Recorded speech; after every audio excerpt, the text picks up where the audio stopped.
MPCB क्या होता है? एमपीसीबी का मतलब है मोटर प्रोटेक्शन सर्किट ब्रेकर। ये एक स्पेशल सर्किट ब्रेकर है जो इलेक्ट्रिक मोटर को प्रोटेक्शन देने के लिए यूज होता है।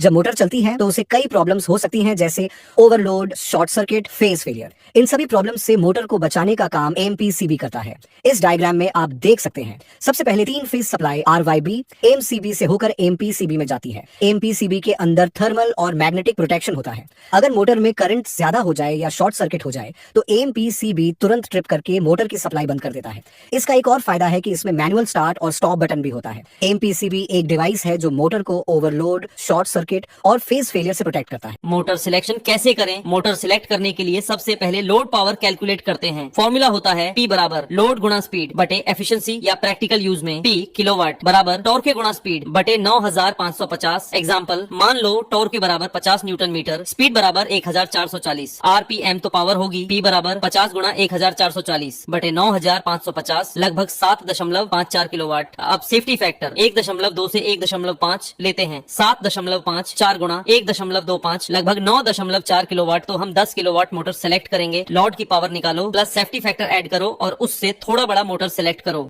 Motor protection calculation. मान लो हमारे पास एक मोटर है 7.5 हॉर्स पावर, करंट बराबर 11 एम्पियर, वोल्टेज बराबर 415 वोल्ट। अब हम इसके लिए प्रोटेक्शन डिवाइसेस सेलेक्ट करेंगे। Step 1 MCB size calculation. हम 25% सेफ्टी फैक्टर ऐड करते हैं। 25% ऑफ 11 एम्पियर्स बराबर 2.75 एम्पियर्स। टोटल करंट बराबर 11 प्लस 2.75 बराबर 13.75 एम्पियर्स। तो हम 16A या 20A एमसीबी सेलेक्ट करेंगे। Step 2 contactor size. कॉन्टैक्टर के लिए अप्रॉक्स 50 से 60% मार्जिन लेते हैं। लगभग 11 प्लस 6.3 बराबर 17.3A। तो 18A या 25A कॉन्टैक्टर यूज करेंगे। Step 3 overload relay setting. Overload protection थोड़ा टाइट रखा जाता है, लगभग 10 से 20% मार्जिन। 11A माइनस 2.2 बराबर लगभग 9 से 11A रेंज सेटिंग। एमसीबी और कॉन्टैक्टर को हायर रेटिंग देते हैं, लेकिन ओवरलोड रिले को एग्जैक्ट करंट के पास सेट करते हैं ताकि मोटर सेफ रहे।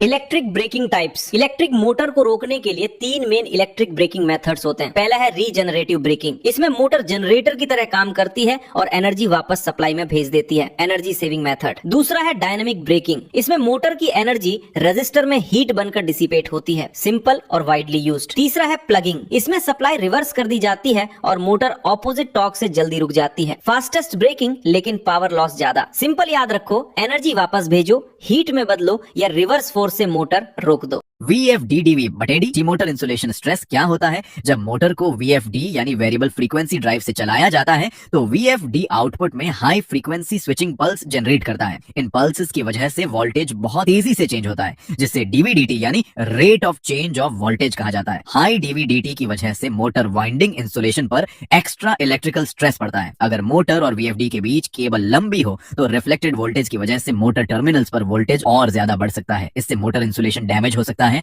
और वाइंडिंग फेलियर का रिस्क बढ़ जाता है। इस प्रॉब्लम को कम करने के लिए usually DV/DT filter, sine wave filter और प्रॉपर केबल लेंथ यूज किए जाते हैं। VFD के fast voltage pulse motor insulation पर स्ट्रेस डालते हैं, जिसे DV/DT इंसुलेशन स्ट्रेस कहा जाता है।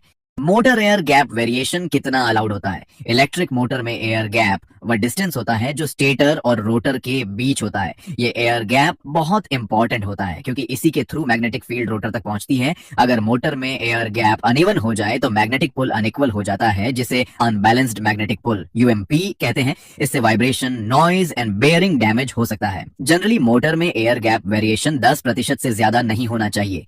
एग्जाम्पल के लिए, अगर मोटर का एयर गैप 1 मिलीमीटर है तो वेरिएशन लगभग 0.1 मिलीमीटर के आसपास एक्सेप्टेबल होता है। इससे ज्यादा वेरिएशन होने पर मोटर परफॉर्मेंस अफेक्ट हो सकती है।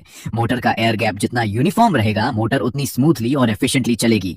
लार्जेस्ट मोटर प्लस 25% रूल क्या है? इलेक्ट्रिकल सिस्टम में जब कई मोटर्स एक साथ कनेक्टेड हो तो टोटल करंट कैलकुलेट करने के लिए largest motor plus 25% rule use किया जाता है। रूल कहता है टोटल करंट बराबर largest motor current plus 25% of largest motor plus बाकी सभी मोटर्स का फुल करंट। एग्जाम्पल, मान लो 3 मोटर्स हैं। मोटर 1 बराबर 10 एम्पियर, मोटर 2 बराबर 6 एम्पियर, मोटर 3 बराबर 4 है। तो कैलकुलेशन होगा बराबर 10A plus plus 6A plus 4A बराबर 10 प्लस 2.5 प्लस 6 प्लस 4 बराबर 22.5A। इस रूल का यूज होता है feeder sizing, breaker selection, cable design. Largest motor को एक्स्ट्रा मार्जिन देते हैं ताकि स्टार्टिंग करंट सेफली हैंडल हो सके।